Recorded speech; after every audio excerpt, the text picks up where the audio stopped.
Fernando Iglesias, ladrones de guantes blancos. Se refería a Cristina, supongo, a Báez. Dijo que Macri era el ladrón.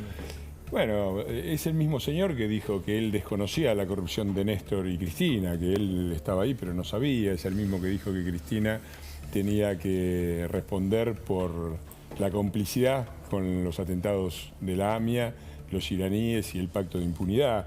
Me parece que la palabra de este presidente, aparte de esta idea absurda que ponen, ¿no? Tienen que responder por la deuda, el endeudamiento. Él es el que más se endeudó. Y si vos contás el último gobierno de Cristina y contás bien, no solamente la deuda que tomó, sino las reservas del Banco Central que liquidó, se endeudó también a un ritmo mucho mayor, perdimos capital a un ritmo mucho mayor. Pero aparte le habla a un público que de alguna manera piensa, no sé, que la deuda que entró de cuando se tomó el crédito del FMI, no sé, llegaron camiones con dólares y los amigos de Macri estaban esperando en el aeropuerto con bolso para llevárselo. Digo, cuando vos calculás, hay una cosa que es concluyente: momento de entrada del crédito del FMI y momento de fin de nuestro gobierno, la deuda no aumentó, bajó. Y la única explicación es que si vos tomás deuda y al final el balance total de la deuda no aumentó, sino que bajó, es que usaste la deuda para lo que se la usó, que es para pagar deuda. Es como si vos tenés una deuda de 80.000 con el almacenero, con tu tío, con tu familia. Vas al banco y pedís 80.000. Aumentó tu deuda en 80.000. Si vos te la quedás, tu deuda es mayor de 80.000. Si te va a cero o bajó, es porque lo usaste para pagar a todos los demás, que es para lo que se usó, para pagar el enorme déficit fiscal que nos habían dejado y las deudas que quebraban. Se quejan de 45.000 millones de dólares, ya puso los números Prat Gay. En los 2 primeros años Cambiemos tuvo que pagar por más de 80.000 millones de dólares que nos dejaron estos muchachos, que ahora hablan de payasadas, porque no pueden, como no pueden decir somos inocentes porque nadie les cree, lanzan esas acusaciones que creo que ya casi nadie escucha. Martín, buenas noches, ¿cómo estás? Buenas noches. Quiero compartir con vos esta placa de Guido Salleris. Guido Salleris, ex titular del Banco Central. Acá habla del tema de deuda, suena técnico, pero en realidad te muestra los distintos miles de millones de dólares de la deuda de Cristina Fernández de Kirchner, esto es en el segundo periodo, de Mauricio Macri y de Alberto Fernández, donde se ven números. ¿Por qué la deuda es mayor? Contanos de qué se trata. Cuando la gente ve esa placa en casa, nadie entiende nada. Exacto. Lo que entiende la gente es una cuestión muy simple. Supone que vos ganás 100.000 pesos. Sí. Un sueldo promedio de la Argentina. ¿Podés gastar 120? No. No. La tarjeta te come todo. ¿Cuál es la única posibilidad que tenés si ganás 100 de gastar 120? ¿Cuál es la única posibilidad? Endeudarte, refinanciarte. Que alguien te esté prestando. Que alguien te esté prestando. Sin déficit no hay deuda. Los responsables de la deuda son los que causan el déficit. Entonces, es muy simple pensar quién fue el gobierno que gastó más por encima de sus posibilidades. Claramente en la historia de los últimos probablemente 30 años de la Argentina, el actual, el de Alberto Fernández. El segundo que gastó más por encima de sus posibilidades, el de Cristina. Con una paradoja, que Cristina había recibido con superávit. Había recibido con un sueldo de 100, gastando 95. Eso quiere decir que le sobraba. Y se fue gastando 120, con un sueldo de 100, dejándole un problema fenomenal al que seguía. Entonces, ojalá toda esta discusión sirva para que entendamos que el problema central, el problema clave, es que vos, algo que la gente entiende muy fácil en la casa, si vos ganás 100, no podés gastar 120. Porque si vos estás gastando más de lo que ganás, alguien la está poniendo. Entonces, o te estás comiendo las reservas, que es una posibilidad que contaba recién Fernando, o te estás comiendo, rompiste el chanchito y te estás comiendo las reservas, o le estás pidiendo a algún familiar. Bueno, todo eso es deuda. Sí, todo es deuda. Karina, bienvenida, ¿cómo estás? ¿Cómo estás? Quiero compartirte esta placa de guante blanco, una placa de guante blanco que tiene que ver con algunas de las causas que se han abierto. Amado Vudú, condenado por robar chicones, Lázaro Báez, condenado por 55 millones de dólares, José López por los bolsos, Ricardo Jaime por comprar trenes chatarra, Debido por subsidios a trenes, Milagro Sala por 60 millones. Cuando ves estas comparaciones y cuando ves que el presidente refuta por este lado, ¿cuál es tu posición? Mira, yo creo que ya ni le habla a los convencidos, ¿no? Porque ni ellos le creen, ni principalmente porque ya, qué sé yo, salvo Milagro Sala, el resto es gente que ni ellos ni ven ni visitan. Tenemos varias declaraciones de Debido fustigando a la vicepresidenta porque no le da el reconocimiento que él cree que tiene que tener. Y principalmente cuando habla de ladrones de guante blanco, lo que sería interesante como presidente, por la investidura que tiene, es iniciar causas, denunciar e ir a la justicia a él, no esperar que la justicia haga algo, porque si no solamente es declamativo, retórico, y lo que hay que entender también que durante el gobierno de Cambiemos hubo determinados resortes institucionales que evitaron principalmente eso. Hubo ley de conflictos de intereses, o sea, resoluciones que trabajaban sobre los conflictos de intereses, hubo un decreto que no permitían que se contrataran a familiares, digo, había todo un sistema para que estos ladrones de guantes blancos, aquellos que fomentan la corrupción, no fueran parte del gobierno de Cambiemos, y por eso también esas causas que inician o imputan no prosperan, pero no prosperan porque hay una justicia dicta, porque la justicia a veces hace justicia y otras veces hace lo que tiene que hacer.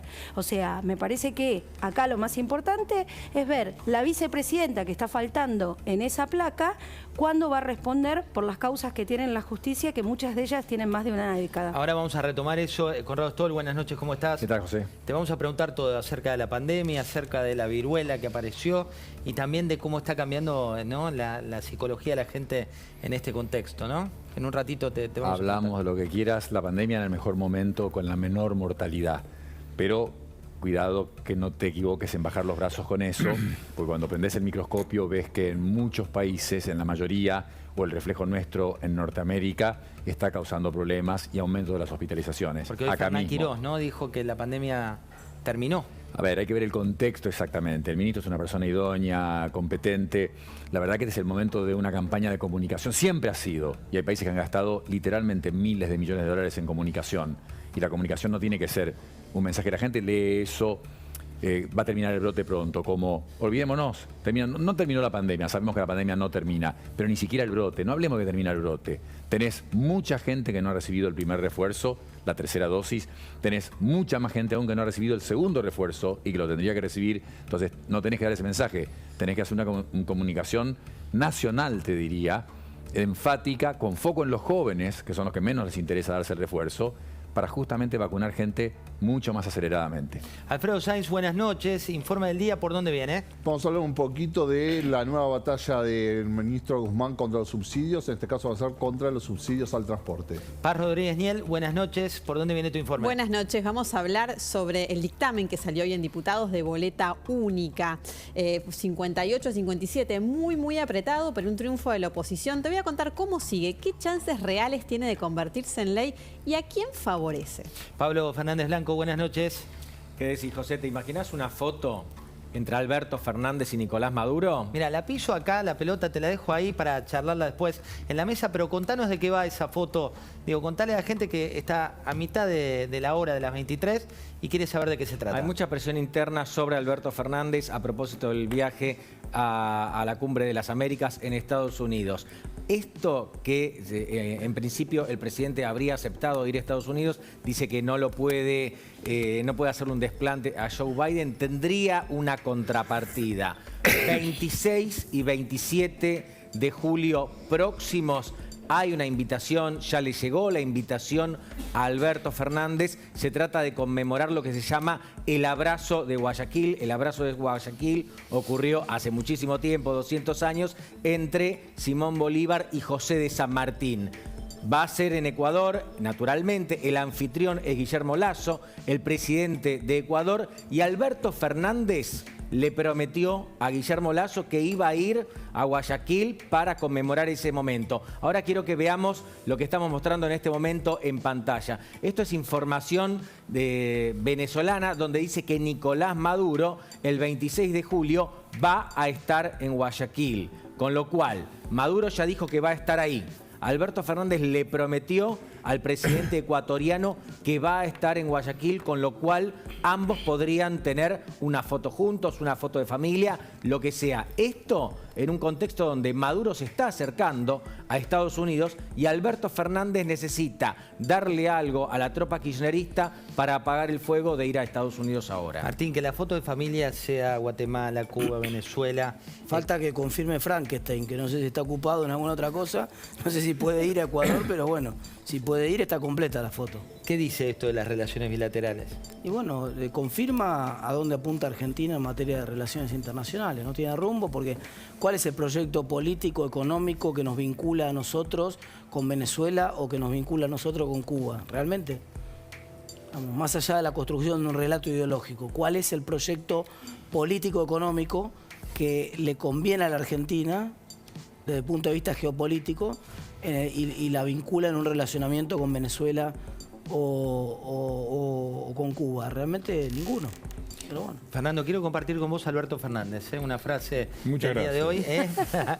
que dice lo siguiente respecto de la pandemia. Habló de la pandemia, se refirió, dice que le dijeron de todo de la pandemia, acabas de sobrevivir al coronavirus, ya está curado. Mirá lo que decía Alberto Fernández. Pero es hora de que una vez por todas nos cansemos de escuchar tanta mentira en los medios, nos cansemos de escuchar la diatriba de estos sinvergüenzas que llevaron al país a la ruina y le digamos a los argentinos, miren, hemos vivido el momento más dramático que la humanidad recuerda. Hemos vivido una pandemia que se llevó la vida de 6 millones de seres humanos a lo largo, en todo el globo, en todo el planeta. Ahora resulta que la OMS dice cómo se comportó cada país y resulta que la Argentina es un ejemplo. Y nos dijeron de todo mientras combatíamos la pandemia. Axel Kicillof de un lado, Sergio Massa de otro asintiendo. Le dijeron de todo por la pandemia, ¿por qué? Porque murieron 129.000 argentinos. Y yo todavía, ya que hablan con la verdad, ya presenté un pedido de informe hace rato, espero que alguna vez me contesten, de los 129.000, ¿cuántos tenían la vacunación completa? Porque hay estimaciones muy creíbles, de agencias muy creíbles, que hablan de una responsabilidad de por lo menos 30.000 muertes. Y si uno hace un cálculo así, el doctor Stoll me desmentirá, pero si de 130.000 la mitad y me quedo corto, no recibo la vacunación completa, y la vacunación completa implica un 90% de cobertura, no es muy difícil saber que hay decenas de miles de muertos extras causados por la incompetencia de este gobierno, para no hablar de las cosas más escandalosas, ¿no? Del rechazo de las vacunas Pfizer, de los acuerdos con el amigo Putin para traer la Sputnik. Trajeron la Sputnik, la aplicaron sin tenerla del todo comprobada, después no conseguían la segunda dosis, para no hablar del vacunatorio VIP, para no hablar de la festichola en Olivos. La verdad que este señor todavía se pretenda acusar a la gente es una vergüenza. Y es una vergüenza también lo del país devastado que recibieron. Hablaba recién Martín del tema central de la deuda, pero asociado al déficit fiscal. Ellos dejaron... No solamente lo recibieron con superávit de 4% positivo Néstor Kirchner, que fue lo que le dejó Duhalde, y lo dejaron con 5 puntos de déficit primario nada más, ser arriba de 7 si tomás el total financiero después del pago de la deuda. Lo recibieron, nos lo dejaron con 5, lo recibieron en equilibrio fiscal 0,5, que es prácticamente de equilibrio fiscal, y ya estamos de nuevo por los 4 puntos. Y lo mismo por el déficit comercial, recibieron un superávit comercial de 16.000 millones de dólares. Es cierto que nosotros, que en este momento están con superávit, pero porque les entraron 20.000 millones de dólares extras solamente de precios. Recibieron un banco central que tenía en reservas líquidas más de 11.000 millones de dólares. Recibieron equilibrio energético con el barco que traía el gas licuado, que nos costaba fortunas, yéndose y empezando a exportar gas licuado, que si hubieran hecho el gasoducto y hubieran terminado toda la obra, ya estaríamos exportando de nuevo. En cambio de eso, estamos con problemas de divisas que vamos a afrontar en agosto y septiembre, justamente porque cada vez tenemos... Entonces, que dejen de mentir, no recibieron tierra arrasada, recibieron una macroeconomía lista para el despegue, la arruinaron y con la pandemia han combinado las dos cosas peores, de las peores performances económicas y de las peores performances desde el punto de vista de la ¿Fue sanidad. ejemplar el tema sanitario? Escuchame, la gente tiene mala memoria en general, por eso repite los errores y en política, bueno, somos expertos en eso aquí. La gente tiene mala memoria, pero escuchar esto, la verdad, cuando la gente sabe lo que vivimos, conoce ese número de 129.000, sabemos que en mortalidad por millón de habitantes es una de las más altas del planeta. Antes de la vacuna murieron personas que quizás no deberían haber muerto, porque si hubieses testeado en forma adecuada, se habría contagiado menos gente, habrías detectado los contagiados, los habrías aislado. Entonces decir esto, en Estados Unidos hicieron el cálculo. Fernando, se sabe, del millón de muertos en Estados Unidos, allá que no tienen problema con los errores que cometen y los pueden admitir, reflexionar y tratar de mejorar, dijeron 400.000 habrían sido evitables.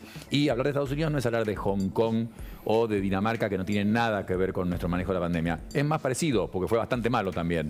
Entonces, ahí estás diciendo que casi la mitad o 400.000 del millón es realmente eso para decir este es un país ejemplar en el manejo de la pandemia. Definitivamente no. Es un dato. Quiero compartir con ustedes el informe de Alfredo Sainz respecto a algunas cuestiones económicas, Martín, que vienen. Alfredo, contanos. Sí, mira, te digo, esta semana se conoció finalmente que el ministro Guzmán logró destrabar los aumentos de luz y energía y de gas. No fueron tan grandes y todavía queda pendiente la segmentación, pero bueno, ya está avanzando en ese paso. ¿Qué viene ahora? Vienen los subsidios al transporte. Es un tema que se habla poco porque es mucha plata. El año pasado fueron 100.000 millones de pesos los que puso para el transporte de colectivos solamente en el área del AMBA. Y la gran batalla es, bueno, te digo, eso viene retrasadísimo. ¿Cuánto se calcula hoy del subsidio? Que es el 80% de lo que estamos pagando del pasaje de colectivo. Eso es el subsidio que recibe la empresa de colectivo. Los pasajeros pagan solamente el 20%. Con una gran diferencia, que ese 20% pagamos los pasajeros de el AMBA. En el interior tenés una diferencia grandísima. Ahora vamos a ver, esto es el precio del colectivo. El boleto mínimo en AMBA, Capital, Gran Buenos Aires, está a 18 pesos y con el plus de que si vos haces un segundo viaje, lo terminás pagando el segundo viaje al 50%. Compará, fíjate cómo está en el resto del país y especialmente en las ciudades más grandes después de Buenos Aires. En Rosario, en Córdoba, en Santa Fe está casi 70 pesos. Bahía Blanca está 76, Mar del Plata 75. ¿Qué se quejan las provincias con el ministro Alexis Herrera, del ministro de Transporte? De que los subsidios están mal dirigidos con priorizando Buenos Aires. Guzmán coincide con eso y va a venir por esto, va a venir por los subsidios al transporte. Mira, hablando de esto, Martín, hay que cambiar cuánto de las tarifas, cuánto hay que terminar con la situación. Digo, me acuerdo cuando estaba Aranguren que tenía que explicar que se aumentaba y mucha gente lo miraba y decía yo no doy más. ¿Lo que viene va a ser parecido? ¿Va a haber que actualizar tanto? Hay un punto a favor, que depende de que el gobierno efectivamente avance con el gasoducto. Lo mostró la Nata el otro día, que los anuncios del gobierno eran humo, que en realidad el gasoducto no está avanzando. Si ese gasoducto se termina, el costo de generación de la energía eléctrica va a ser mucho más bajo, porque el precio del gas en Boca de Pozo puede estar rondando los $4, que es el principal insumo para la generación eléctrica. Hoy estamos pagando un gas que viene importado con contratos entre 25, 30 o incluso se pagaron contratos un poco superiores. Entonces, de pagar 30 el millón de BTU a pagar 4 el millón de BTU, la verdad que el alivio sería grande y eso permitiría que el salto tarifario no tenga que ser tan importante.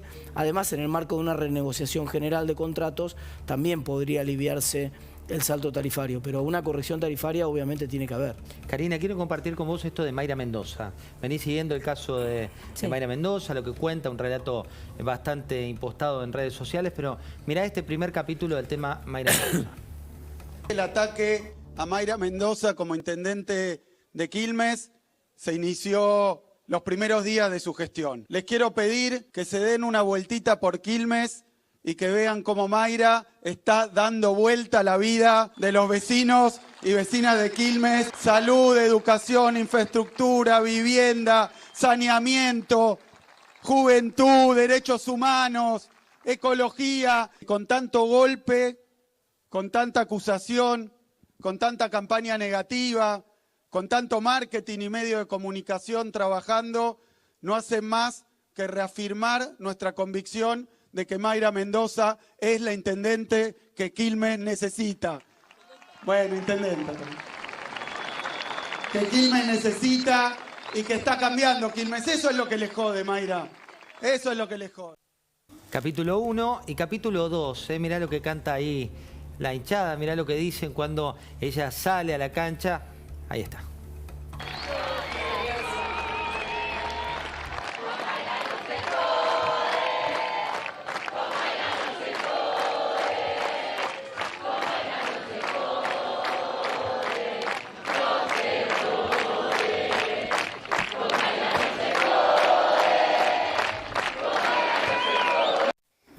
Para poner en contexto, estamos hablando básicamente de una investigación judicial que se está llevando adelante y cuando ves este contraste entre algo que está liberando la justicia y una defensa casi de militancia. A mí me gustaría ver cómo Mayra Mendoza se pone a disposición de la justicia. Eso es lo que siempre dice su jefa, no sé, Cristina, ¿no? Que dice que siempre está derecho. ¿Qué pasa que Mayra Mendoza no le sigue los pasos? Y principalmente lo que vemos ahí, yo hoy cuando esta tarde escuché, o hace un rato escuché lo que decía el gobernador Kicillof, llamé a la gente, a nuestra gente que trabaja en Quilmes, y le pregunté si era así, si era efectivamente qué opina la gente que vive en Quilmes. Y la está pasando muy mal. Hay que solo ver todas las mañanas en los programas de noticias cómo está el acto de inseguridad diario, cómo tenés que tener un cuidado extremo para entrar a tu casa, cómo te roban lo poco que tenés. Es el tema de la inseguridad en Quilmes, es una pandemia, es gravísimo, es gravísimo. Ella debería estar rindiendo cuentas sobre esto, rendir cuentas sobre lo que hace con el dinero público de los quilmeños y cómo los administra. Y la verdad, lo único que escuchamos es tirar culpas para un lado, para el otro, y llevarse la barra brava de Mayra Mendoza a un acto político y convertirlo todo en una épica. Y en realidad acá lo que tiene que hacer un funcionario es rendir cuentas. Se la está acusando de algo, que vaya y se defienda. Si es inocente, vamos a aplaudir todos. Y si tiene que pagarlo en la justicia, que lo haga. Paz Rodríguez Niel, tenés tu informe, información exclusiva, como siempre nos trae Paz. ¿Por dónde va? Quiero contarles cómo sigue esto de la boleta única de papel. Hoy se aprobó, bueno, tenemos acá 3 protagonistas de esta historia porque son 3 diputados de Juntos por el Cambio y efectivamente los diputados de Juntos por el Cambio han conseguido con algunos aliados sacar hoy un dictamen por un voto, lo consiguieron. Un voto. Sí, exactamente, muy apretado. Esto nos muestra cómo están, ¿no?, las mayorías en este tema de boleta única de papel. ¿Cómo sigue esta historia? Bueno, la idea nos lo podrán contar ellos, pero en principio sería en 2 semanas llevarlo al recinto. ¿Qué pasa si logra superar diputados? Por supuesto, esto tiene que ir al Senado. Cuando hablamos del Senado, hablamos de Cristina Kirchner. Y la verdad es que puede encontrarse con una situación difícil, Cristina. Recordemos que tanto Cristina Kirchner como Alberto Fernández se han manifestado absolutamente en contra de que este proyecto prospere. ¿Por qué decimos que esto puede ser una parada complicada para Cristina Kirchner? Porque hay 3 oficialistas que o bien se han manifestado a favor o bien han tenido incluso proyectos propios o han adherido de boleta única de papel. Estamos hablando de Espínola de Corrientes, estamos hablando de Cuader de Entre Ríos y de Snopek de Jujuy. Y esto se suma además Rodríguez A. ¿Qué pasa? Si 2 de los oficialistas acompañaran a la oposición, a Juntos por el Cambio, y se suman Beretilnec y Vígola Cordobesa, como aparentemente lo harían, podría salir aprobada esta ley. Hay que ver qué pasa, porque a la hora de la verdad, cuánto se mueve Cristina para evitarlo. Y en ese caso, 2 hipótesis a manejar. Una, ¿qué va a hacer Alberto Fernández? ¿Lo va a vetar? Tiene un costo, ¿no?, vetar un proyecto de este tipo. Y si llegara a convertirse en ley, ¿quién termina siendo el más favorecido? ¿Sabés quién es un inesperado favorecido de todo esto? ¿Quién? Javier Milei. ¿Y por qué te digo inesperado Ya me favorecido? dice novio, mira, por lo bajo siento a la derecha y a la izquierda ¿Que no? ubicados que me dicen que sí. Sí, claro, va por ahí. Juntos por el Cambio pelea por sacar una ley que puede terminar favoreciendo muchísimo más a Javier Milei que a ellos propios. ¿Por qué? Porque al que favorece es al que no tiene estructura. La boleta única lo que te evita es tener que tener todo un aparato para garantizar que haya boletas y que se fiscalice que no se vayan las boletas en cada uno de los lugares de votación. Con lo cual, quien menos aparato tiene es quien más se podría favorecer en este caso. Aprovecho, Paz, esto. Por un lado voy directo a ¿en qué beneficia a la gente la boleta única? Te lo doy. Ese fue el argumento increíble del oficialismo. Esto no tiene que ver con las necesidades y urgencias de la gente. Claro, más bien la necesidad y urgencia es parar la inflación y lo tiene que hacer el gobierno. Lo único que falta es que nos corran con una medida básica de transparencia, de prolijidad en el comicio y en contra del fraude electoral, que por supuesto no habrá decidido una elección, pero es siempre muy alto, sobre todo donde gobiernan ellos. En el conurbano, bonaerense y en las provincias del norte, que es donde están focalizados. Entonces, es una vergüenza lo de... Yo le recuerdo a los compañeros peronistas, a los que están también en el Senado y que tienen que votar esto. Yo he visto a la presidenta de la Nación... ¿Los compañeros lo decís por Pichetto? No, a los compañeros del Senado, los compañeros peronistas. Les recuerdo que ellos venían a acabar con el fraude patriótico, muchachos. ¿Se acuerdan? En los 40, la presidenta dijo, justificando el golpe del 43, dice, nos dicen a nosotros, lo dijo en la inauguración de la sesión de diputados anual, ¿no? En el 1 de marzo. Yo estaba ahí y dijo, nos dicen a nosotros que estamos contra los militares. Nosotros somos el único partido fundado por un militar. Y cuando llegáramos al poder en 1943, golpe de Estado, llegamos para acabar con el fraude patriótico. Ahora, el golpe de Estado lo dieron. Muchachos, acabemos ahora con el fraude patriótico.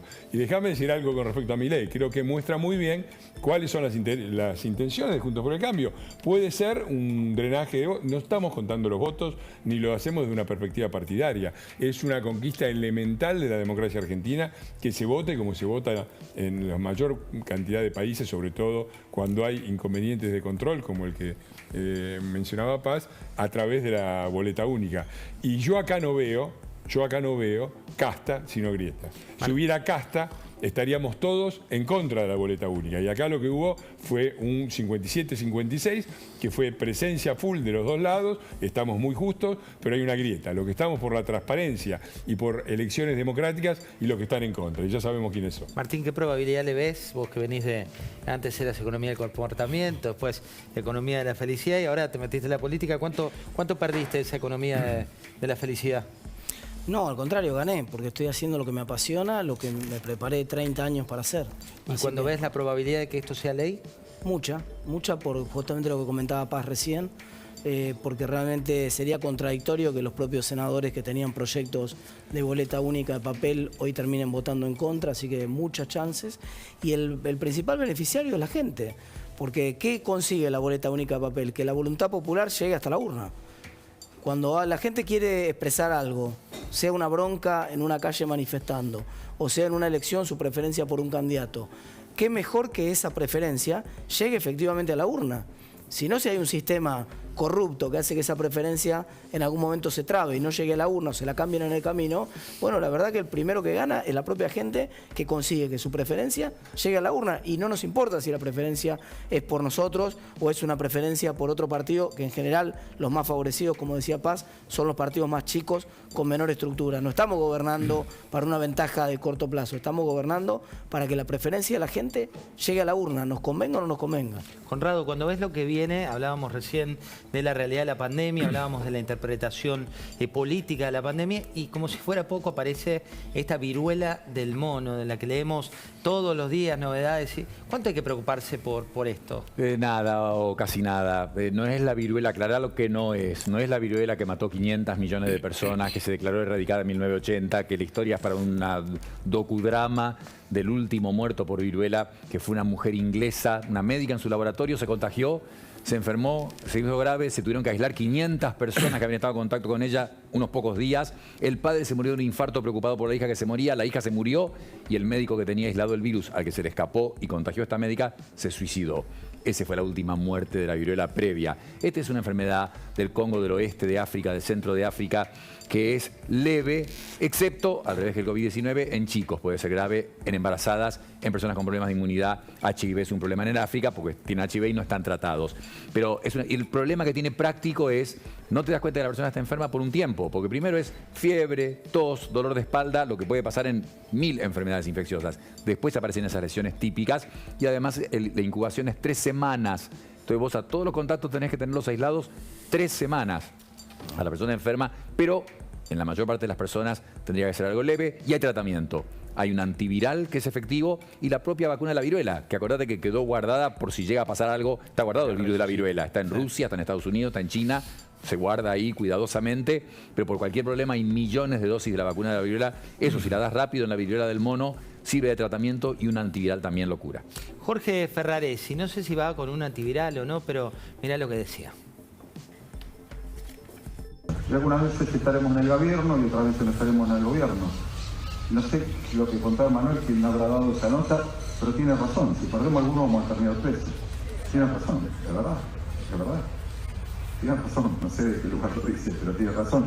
Y seguramente otros volverán a dar clases en las universidades internacionales y otros, bueno, volveremos al barro y volveremos al territorio, como nunca es como estar, pero bueno, tendremos las consecuencias Lo que viene hoy a nivel internacional sigue la persecución de dirigentes populares a través del lawfare, de los medios, de la justicia, pero bueno, ya sabemos la que nos va a tocar. ¿Todo es lawfare? No. Mirá, es muy sencillo. Hablemos de delincuentes de guante blanco, ¿no? Y hablemos de lawfare, con mucho gusto. Y de Mayra Mendoza. La fiscal Goyeneche, Mayra Mendoza, pero la fiscal Goyeneche, destituida, y Uribarri, que aparece como la autoridad principal de una embajada festejando el 25 de mayo. Entonces ahí tenemos a ladrones de guante blanco. Y esa es una responsabilidad, no de Ferraresi, un saludo a mi querida Avellaneda, que destruyeron. Pero a mí me destruyó el país, la provincia, la ciudad en la que me crié, que es Avellaneda, y el club Independiente. Se están aplicando también a eso ahora. Pero en términos de lo que pasó con Uribarri, es un escándalo. Digo, el tipo tiene una sanción, está bien, no es una definitiva, pero inmediata, es la cara de un país, es el embajador. Inmediatamente era renuncia, aceptación de la renuncia y decreto presidencial para que volviera inmediatamente a la Argentina. ¿En qué quedó Goyeneche? ¿En qué está el caso? Bueno, ella está destituida, ahora tiene todos los caminos de las apelaciones, tiene un recurso extraordinario para presentar en la Corte vinculado con el proceso. ¿Te acordás que lo hemos conversado con cómo estaba conformado el órgano acusador de su jury? Eso le quedó pendiente y tiene un camino directo en la Corte ahí. Y además tiene en el Superior Tribunal de Entre Ríos la posibilidad de presentar el recurso contra la destitución. Ella no se tiene demasiada fe en la justicia local, si bien hay que decir que ella culpa a buena parte de la Suprema Corte, del Superior Tribunal de Entre Ríos, de haber estado detrás de su destitución, pero estos van a ser otros jueces. Así que ahora está abierta esta instancia, pero como ya lo hemos hablado muchas veces, los tiempos de la justicia pueden ser muy largos. Demasiado laxos. ¿Querías agregar algo? No, bueno, que parece que... Porque muchas veces uno presenta gran cantidad de pedidos de informes y realmente no sirven para nada porque no te los contestan. Pero destaco que hace unos 10 días presentamos uno yo y uno el diputado Wolf un pedido de informe sobre la situación de Uribarri, que no estaba claro porque no aparecía el decreto por ningún lado y parece que algún efecto tuvo. Y hoy presenté uno nuevo también. Wolf presentó un pedido de juicio político a Cafiero muy justificado por todo esto, que es un escándalo internacional. Y yo hoy presenté uno porque dicen que lo trasladan a Cancillería. A ver, primero tienen que explicar por qué la demora de 45 días que hizo que una persona condenada por actos de corrupción fue nuestra figura en la celebración del 25 de mayo. Y después tienen que aclarar, ¿qué traslado? Uribarri es embajador en Israel. Si renuncia como embajador, se retira. Es embajador político, no es un embajador de carrera. No es de carrera, por lo tanto no es funcionario. Por lo tanto no se lo puede trasladar a la Cancillería. O eso es una fórmula hueca formal. O tienen que aclararlo, porque acá él renunció como embajador de Israel y no tiene ninguna relación, no tiene que tener ninguna relación más, ni con Cancillería, ni con ninguna otra función. Ni con el Estado. Martín, hace mucho que no venís, pero a esta hora, cuando faltan 5 para la medianoche, entramos en rueda de conferencia de prensa, con lo cual son respuestas en un tuit de cada uno. La primera pregunta es de Pablo Fernández Blanco. Súmate, Pablo. Martín, ¿cuánto tardamos en eliminar completamente la inflación? Muy poco tiempo. Lo que tardó Chile, Perú, Colombia, Paraguay, Uruguay, Brasil, esencialmente es una reforma monetaria que hay que hacer de manera instantánea desde el 10 de diciembre en Argentina, y en el primer año ya se va a observar una caída drástica de la inflación. Corte y enseguida venimos con la conferencia de prensa y la tapa del diario de